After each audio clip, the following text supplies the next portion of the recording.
Hello, America. You and I have a rendezvous with destiny this November 2012. This election is all about liberty, nothing more, nothing less, and we're playing for keeps. In response to the call of President Kennedy's immortal words, ask not what your country can do for you, but ask what you can do for your country. Your story is very unique and poignant, and I think it's very important that the American people hear your story, because there are some concerning things you and I have talked about happening in our country today. And Marlise, you are a new author, and you have painstakingly written on the pages of your book, Queen of the Bremen, your personal testimony about your life experience in getting trapped inside Hitler's Nazi Germany.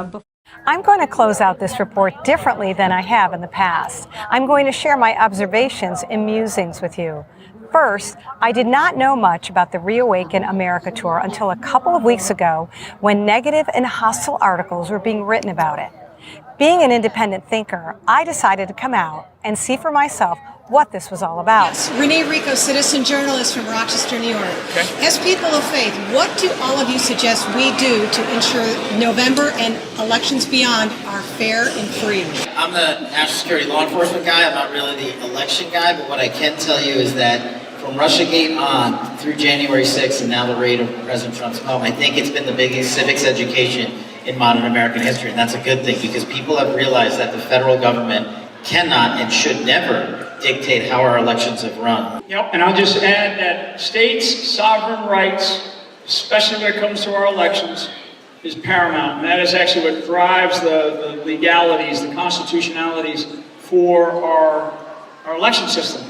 As a man of faith, what made you run for the governorship of Connecticut? I mean, we are at a point right now in our state where it's worse than ever.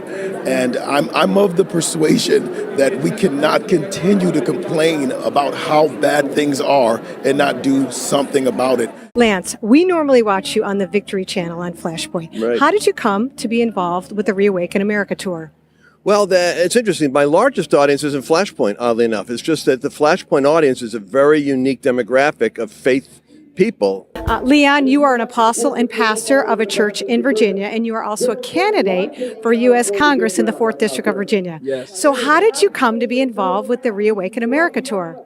I got a call from a friend that knew Clay Clark saying, you need to be in Tulsa. I was like, wow, why? He said, all these people are going to be there. And come to find out, I knew some of the people, General Flynn, Sidney Powell, Mike Lindell. Today I have the pleasure of interviewing LaRon Singletary. LaRon is a candidate for U.S. Congress for the 25th District of New York. To get started, LaRon, can you tell us a little bit about your upbringing and who was your greatest influencer? It's great to be here with you today. I was born and raised here in Rochester, New York, a city that I grew up in, a city that I love. I have one brother grew up here in Rochester. My brother was the athlete. He played baseball, basketball, football. I was the sort of the school kid. I wanted to be a police officer. Mm-hmm. So my dad brought me the police radio from Radio Shack. Yeah. And so that's how we got started on the career journey of law enforcement. In case you are a first-time viewer, I'm going to do a little recap for you on what took place here at Cornerstone Church in Batavia, New York in October 2021. And he will stand before God for speaking that lie.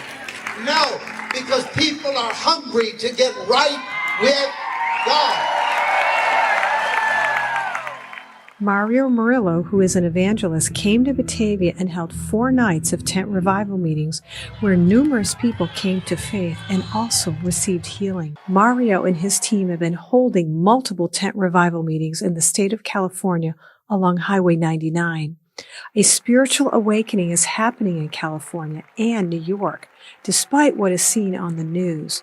So what are your expectations for the meetings? Oh, glory of God is already here. You can feel it. And revival and reformation has already started to move across this nation. I don't know if anybody's out there that's still hemming and hawing about coming. Get here, because this is a move of God. I've been in the ministry for 30 plus years. and I've never seen anything like this. We were here in Batavia last year, each night covering the tent meeting events. Subscribe to my channel and you can watch snippets from each night last year and view a one-on-one interview with Mario Murillo.